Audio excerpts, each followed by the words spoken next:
everyone? Today I have one of the most influential person in my life. He spreads positivity, motivation. He contributes to the community. Everyone welcome my friend EJ Barba. What's up, everybody? What's up, EJ, man? Good to be here, man. Dude, I'm so glad you're here. I know with your busy schedule, it's been tough to get you here, but you made it. Yeah. Thank you so much, my man. Yeah, no problem. Thank you. Oh man, spotlight's on you today. Let's go.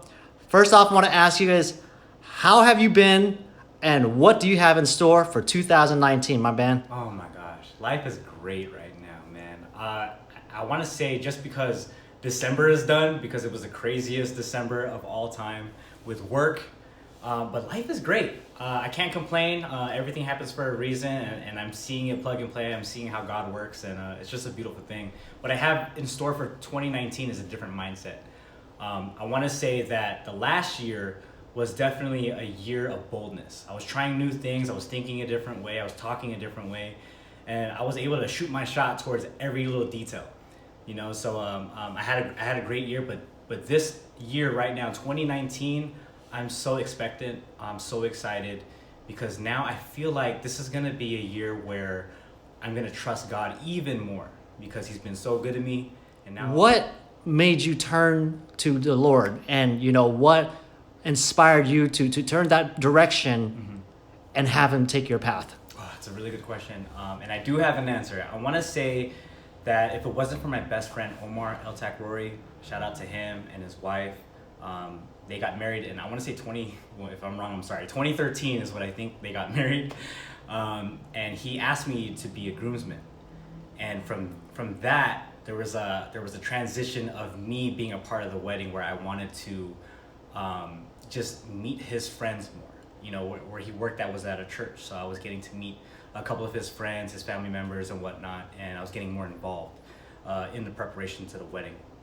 And when they got married, I had realized that the friends that I built through that journey, they were asking me like, hey, do you go to this church? And I was like, nah, not really. I've been a religious man for 22 years, born and raised Catholic, and shout out to the fundamentals of Catholicism and my family for I want to say just showing me the ropes, and building that foundation within me to understand, God's love.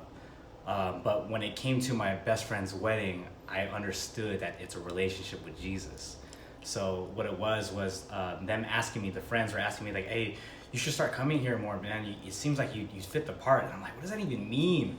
I started showing up. I started accepting these invites and showing up more just to support and just be there with positivity. And I loved it, and I felt like every time a sermon was being preached, it was directly towards me. And I think a lot of people can probably think the same way when it comes to that. But for me, I felt like it was literally just me and the pastor speaking. And I was like, there's no one else in this room, and I'm listening to every single detail, and I think he's pointing at me right now. So I think every single time I went to a sermon, it led me more closer to build a relationship with Jesus for me to just fall in love with him more and more. And I guess because of that, I am here today. Since you decided to take that direction in your life, how has it changed you on your views of life at this point? Ooh, that's a good question. I want to say this, and this might be a cheesy thing, but it's one of my favorite words of all time. Perspective. Perspective is everything. So you can look at it, you can look at any little detail. In Big Hero 6, sorry, big Disney fan, some people have maybe noticed that little scene where he says, oh, you got to look at it at a different angle. And it's pretty much that is perspective. So, and also, I don't know any Kanye West haters, but I'm a big fan of him, sorry. But I read off this book one time from his Glow in the Dark tour. He passed out books, and I read it once, and he maybe got it from somebody else, but I got it from him, so I have to give a shout out. And it said, life is 5% what happens and 95% of your reaction, and that stuck to me. So now I want to live my life that way because everything is a response. So I look at everything where, say someone can talk mean to me, someone can talk down on me, or my family, or my friends.